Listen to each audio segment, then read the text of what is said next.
Kijani Hills was a place of peace, laughter, and prosperity. The people of the town knew fear and hardship as daily struggles of life, but they were simple and hardworking. They tilled the red earth, raised their families, tended goats and chickens, and lived by the wisdom of their elders. Children ran barefoot through dusty streets, elders shared stories under the shade of baobab trees, and life moved slowly, like the river that cut through the hills. But like every community, the people dreamed of better days. They believed the better days would come. They dreamed of schools with proper teachers for their children, of clean water flowing into their homes, of a leader who would represent them and serve them rather than himself. They dreamed of a leader who would fight for them and would not enrich himself with taxpayers' money.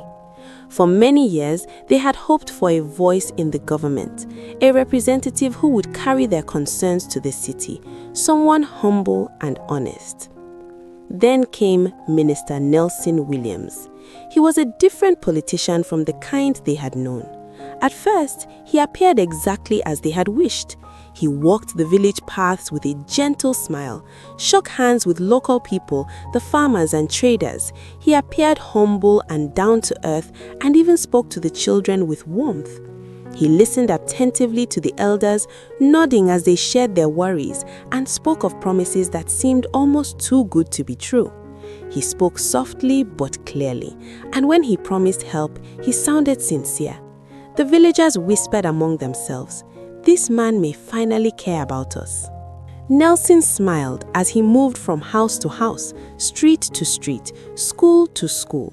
He laughed with the young, shared stories with the elders, and visited the sick in their homes. He spoke about schools, about wells, clean pipe-borne water, international standard markets, direct foreign investments, good quality infrastructure, and about roads that would connect the village to the town. He told them, "I am one of you. I will walk with you, and together we will build a better future for this community." The villagers began to accept him. They believed him and idolized him as their Messiah. They prepared banners, painted signs, wrote his name on walls, hung large billboards of him in popular places, and shared word of his campaign.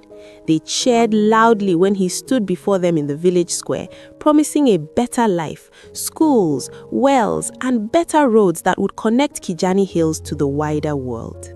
On voting day, the village was alive with hope. People lined the streets, cheering and clapping, celebrating what they thought would be a new era of fairness and justice. Nelson stood before them, humble and grateful, thanking everyone with a heart full of apparent sincerity. For a while, it seemed the village had truly found a leader who would serve them. Nelson Williams seemed like the perfect minister. He laughed with the young, shared meals with the elders, and visited homes where the sick or poor lived. Children waved at him, mothers called blessings upon him, and even the elders, who were usually cautious, were excited whenever he shows up. People worked harder in their fields, hoping to contribute to a better life, inspired by the promises they had heard from Minister Nelson. People offered him the best fruits from their farms, and children waved their tiny hands at him, welcoming him each time he drove into the community. He had done a lot of good in a short time.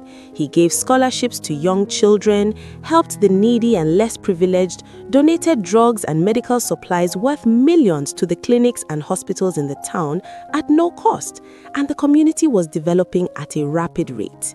Even the most cautious elders felt their hearts lift with hope as light and progress were gradually coming into the community. They thanked the gods for keeping them alive to see a new dawn of prosperity in their town. But even in those early days, not everyone fell for his smiles and gimmicks. There was this quiet pride in the way he carried himself, a glint in his eyes that spoke of ambition. Some people saw this at first, but being blinded by the rapid infrastructural development and facilities, they dismissed and ignored the warning. They loved Minister Nelson and completely believed every word he said to him. Days turned to weeks, and Nelson continued to move through Kijani Hills with charm and attentiveness. He listened to complaints and promised solutions. He promised fairness, unity, and protection for the weak. He seemed present, caring, and genuinely interested in the lives of the people. He spoke of fairness and unity, of protecting the weak and helping those who struggled. For the first time in many years, hope spread across the village like sunlight after a storm. He invested in the people's lives, and the village began to bloom with optimism. Crops were tended more carefully, markets grew busier, and songs of hope echoed in the streets. But little did the villagers know, this humility was only the surface. A change was stirring.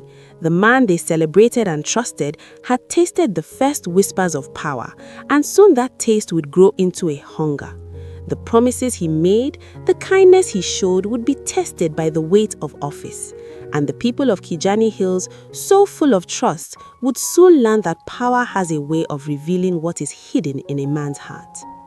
And so, the stage was set. A man who once seemed humble now held the key to the village's future, and the choices he would make next would either lift them or crush them. Power is intoxicating. Power has a way of changing a man. It starts quietly, first as pride, then as confidence, and finally as something darker. That was how it began with Minister Nelson Williams. When the election results came in, Kijani Hills exploded with joy. Drums beat late into the night, women removed their wrappers and danced in the streets. Men lifted Nelson high on their shoulders, chanting his name. "Now our Papa de Diso, senior man, our very own minister," they said proudly. "He will bring light to our village." For a few weeks, Nelson kept up his old ways. He still smiled, still waved at the children, still walked through the markets and spoke kindly to the people. But as time passed, things began to change. Slowly, almost too quietly to notice. One morning, Nelson stopped walking to the market. The next week, his convoy of black jeeps started to grow longer. Then came the bodyguards, tall, mean-looking men who pushed people aside to clear the way whenever he passed. Nelson no longer stopped to greet anyone. He looked straight ahead, dark glasses covering his eyes, his lips pressed tight. The same man who once bent to speak with children now sped past in flashing cars, splashing muddy water on those who stood too close to the road. At first, the villagers made excuses for him. "He is busy now," they said. "He has big responsibilities." But deep down, they knew the truth. Power had changed their minister. Nelson began to speak differently too. His voice grew firmer and harsher. When people came to him with problems, he waved them off or sent his aides to chase them away. "I have no time for petty matters," he would say. "I am a minister now. I deal with bigger issues." Soon, he surrounded himself with men who praised him endlessly. They called him Your Excellency, the Great Minister, the Lion of Kijani Hills. And Nelson liked it. He liked it too much. The more they praised him, the more arrogant he became. Then came the thugs. He called them security, but everyone in Kijani Hills knew what they really were. Young men with no jobs and no vision. Nelson paid them to intimidate his critics and opponents, to beat up those who spoke against him, and to silence anyone brave enough to question his actions. It didn't stop there. When some villagers protested the rising taxes, Nelson ordered their houses demolished. "Let them learn to respect authority," he said coldly. Families slept in the open, watching as the walls they built with their hands crumbled to dust. Markets that once buzzed with laughter now grew quiet when his convoy passed. Mothers pulled their children off the road, traders hid their goods. Even the elders, men who once advised kings, bowed and fell silent when Nelson walked by. The humble minister had become a ruler of fear.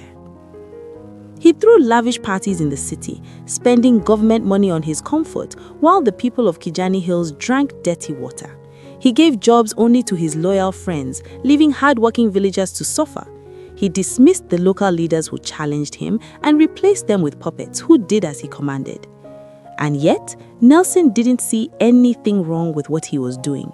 In his mind, he believed he deserved it all: the cars, the guards, the influence, and the power.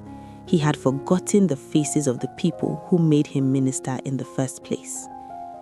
One evening, as he sat in his grand house, looking out over the quiet village lights, Nelson Williams smiled to himself and said, "I made it here by myself. At last, I have arrived." But what he didn't know was that his pride had already planted the seed of his downfall. Because power, when abused, always draws the eyes of those who believe in justice. And somewhere beyond the hills of Kijani, a young soldier was already being prepared by fate to bring that justice back to Kijani Hills. Trouble does not start in a single day. It grows slowly, like a small spark that becomes a raging fire. And in Kijani Hills, that fire was Minister Nelson Williams' pride. As the months passed, Nelson's behavior grew worse. He no longer visited the village except when he wanted to show off his new cars or display his power. His convoy roared through the streets like a storm, bodyguards shouting at people to move aside or risk being pushed into gutters. Children who once waved at him now ran for safety. Women hid in their shops. Men lowered their heads when his vehicles approached. The whole village walked carefully, as if they were living under a heavy shadow. But Nelson didn't care. He moved like a king.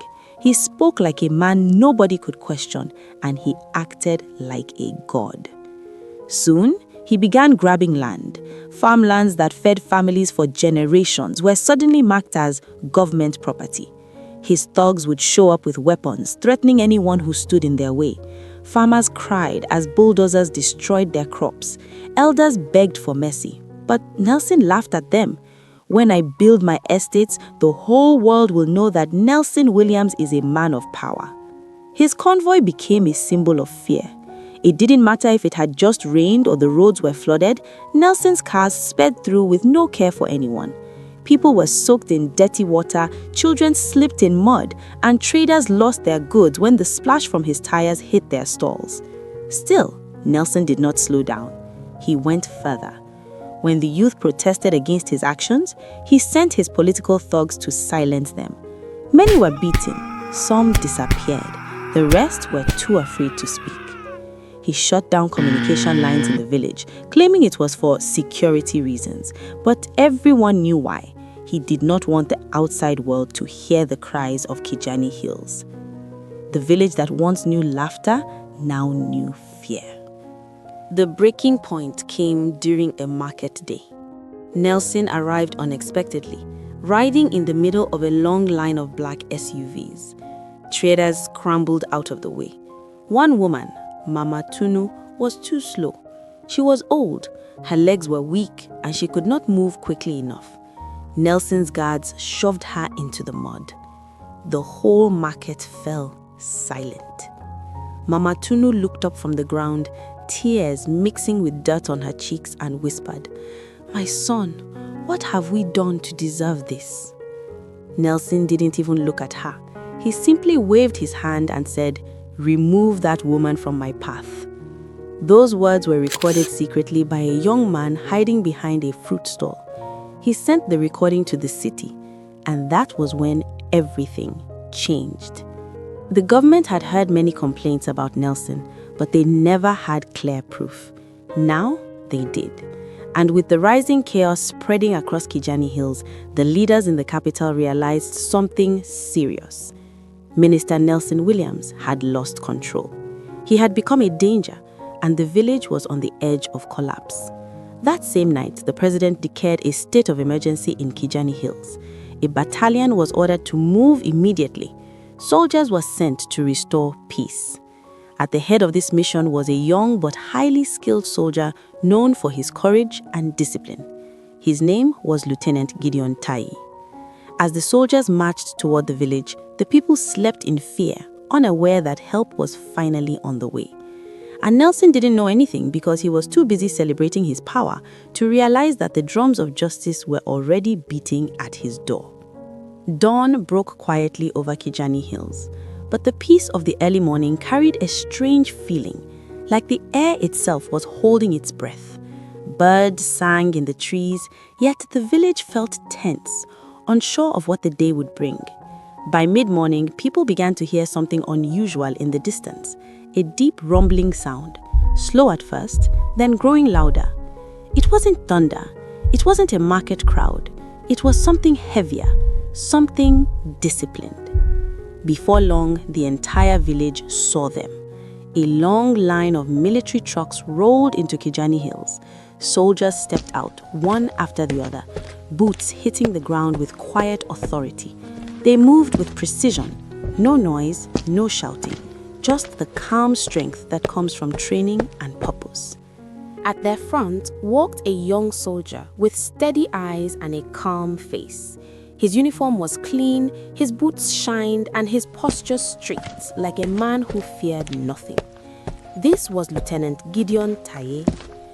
The villagers watched from behind doors and windows. They wondered if Minister Williams had hired soldiers to ambush them all and have the whole town to himself. Then they began to whisper among themselves. Who are they? What is happening? Are we safe? Lieutenant Gideon simply raised his voice and addressed the crowd.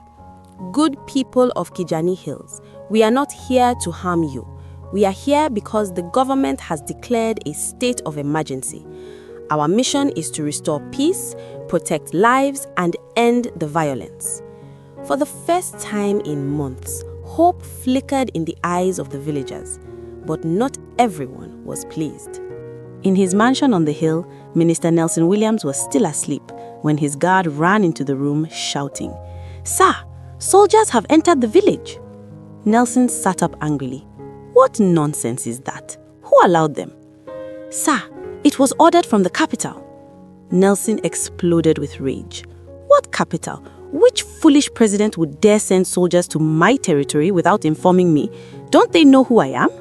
He quickly jumped out of bed, wrapped himself in a robe, and stormed outside. He didn't bother to check the news. He didn't care about the state of emergency. In his mind, he was still the king of Kijani Hills. Nelson ordered his convoy to start immediately.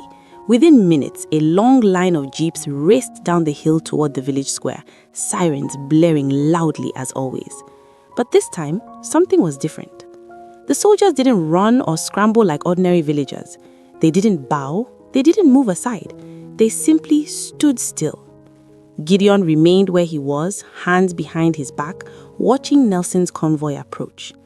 Nelson stepped out of his car with pride filling his chest. His sunglasses gleamed. His robe flowed behind him. His guards puffed out their chests, trying to look important.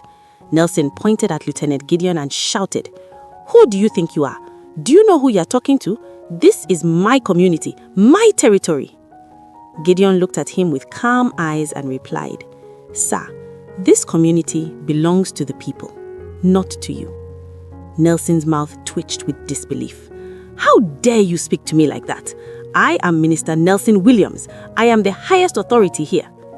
Gideon didn't blink. "Sir, authority does not mean tyranny. And today, your authority ends." For the first time in a long while, the villagers witnessed something they had forgotten was possible. Nelson Williams being spoken to like a normal man. His guards tried to intimidate the soldiers, stepping forward aggressively.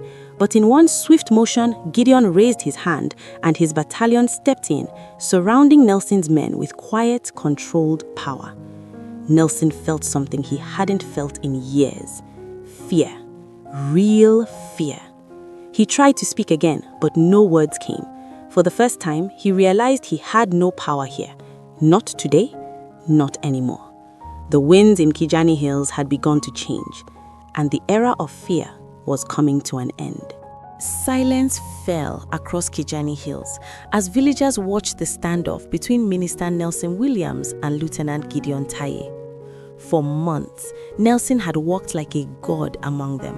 Today, he stood like a man cornered by his own deeds. Nelson cleared his throat and tried to regain confidence. "You have no right to challenge me," he said, forcing a smile. "I can call the governor right now. I can call Abuja. They will remove all of you from here." Gideon didn't flinch. "Call them," he said calmly. They already sent us." Nelson's smile disappeared instantly. For a moment, all the pride in his face cracked.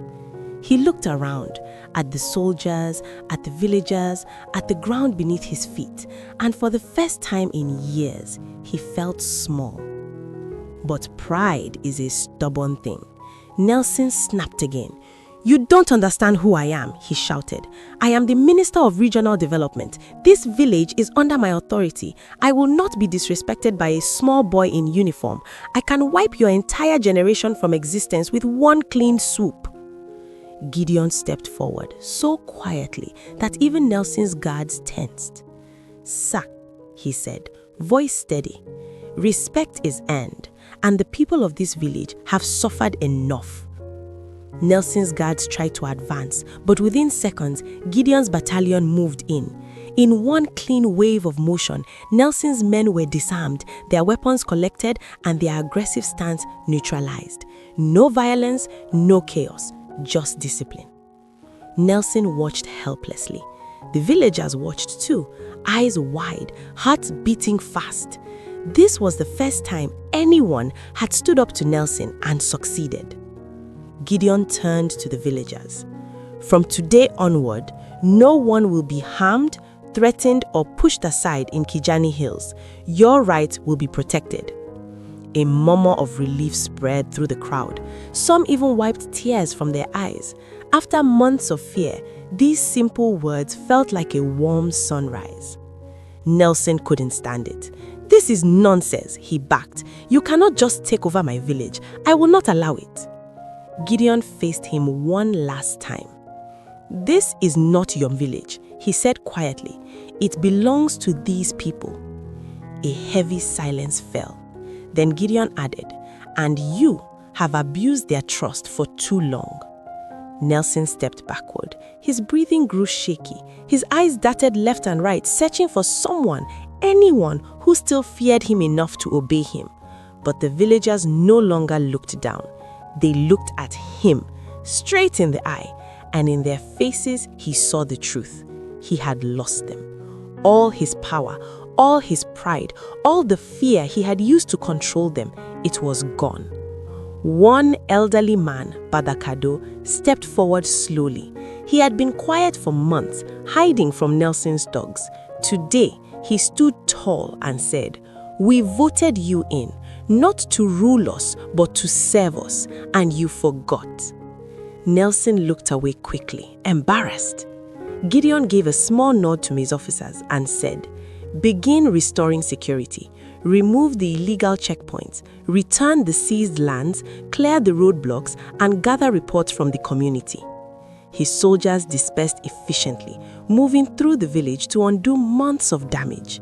Nelson stood alone now, sweating under the hot sun, trying to understand how everything had collapsed so quickly. His arrogance, his greed, his cruelty, all of it had brought him here, to the moment where a young soldier had put him in his place without raising a hand. For the first time in a long time, Nelson Williams felt the weight of his own actions. The villagers finally exhaled, as if releasing months of fear in one breath. Something had shifted, the tide had turned, and the end of Nelson's reign of pride had just begun. For the rest of that morning, Kijani Hills buzzed with a new kind of energy, hope. Soldiers moved through the village with quiet discipline, removing the illegal roadblocks Nelson had set up, helping families whose homes had been demolished, and taking statements from people who had been harmed by Nelson's thugs. Children followed them around, smiling for the first time in months. Mothers whispered prayers of relief. Men stood straighter, no longer walking in fear. But in one corner of the village, a storm was gathering. Minister Nelson Williams sat in the back seat of his jeep, sweating and fuming. He had never felt so powerless in his life. His guards were gone, his thugs were scattered, his authority meant nothing. He hit the dashboard angrily. "This boy, this small soldier," he growled, "does he know who I am? Who does he think he is?" His driver remained silent. Nelson grabbed his phone and dialed one of his political allies in the capital. The man picked up. "Hello, Honorable Musa," Nelson said sharply. "I need you to reverse this nonsense. Tell the president to withdraw these soldiers immediately." There was a pause. "Nelson," Honorable Musa sighed, "your matter has gone far. There are videos, complaints, reports. The whole country is talking. We can't help you now." Nelson froze. "My friend," he said, voice cracking, "you know me. You know I'm loyal. Please, help me." "Nelson," Musa said quietly, "the president himself gave the order. You're on your own." The line went dead. Nelson stared at his phone, shocked. For the first time, he realized his political connections were gone. Nobody wanted to be linked to him anymore. He threw the phone against the door. "Fine," he shouted. "If they want war, they will get war." He ordered his driver to take him to his secret lodge at the edge of the village, where he kept a small group of loyal boys, armed and always ready for trouble. "We will show them that Nelson Williams is not finished," he muttered. But fate had other plans. As his convoy approached the narrow road leading to the lodge, they found a military checkpoint. Standing at the front was none other than Lieutenant Gideon Taye. Nelson's jeep screeched to a stop. Gideon walked forward, calm and steady, and said, "Minister, where are you going?" Nelson forced a smile, adjusting his robe. "Officer, I have important business. Move your men aside."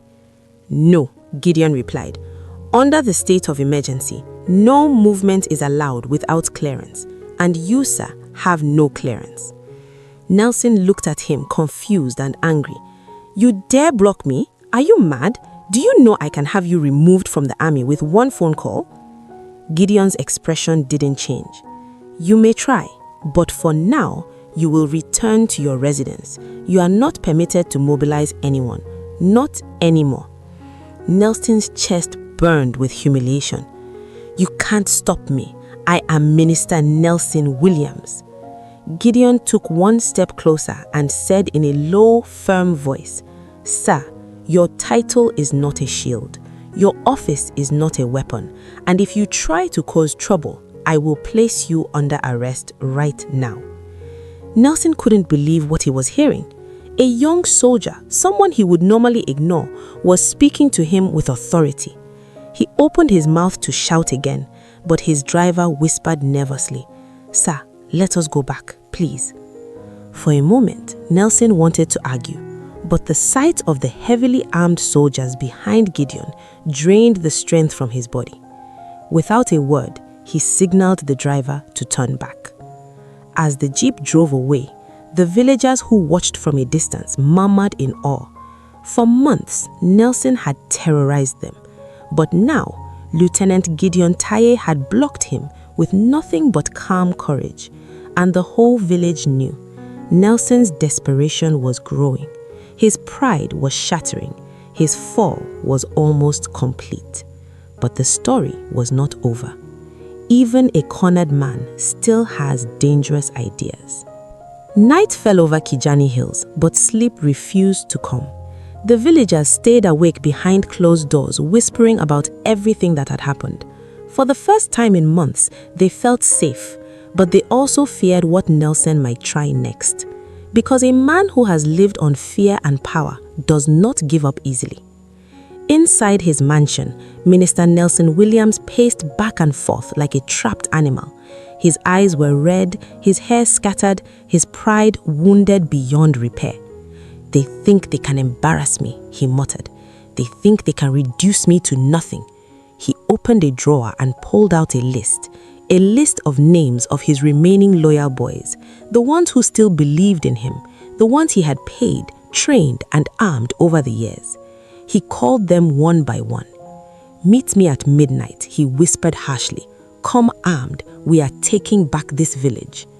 It was a foolish plan, built on pride, fear, and the last sparks of a fading ego. Midnight came. The moon hung low in the sky, casting a pale light over the village. Nelson sneaked out of his mansion with a small group of armed boys.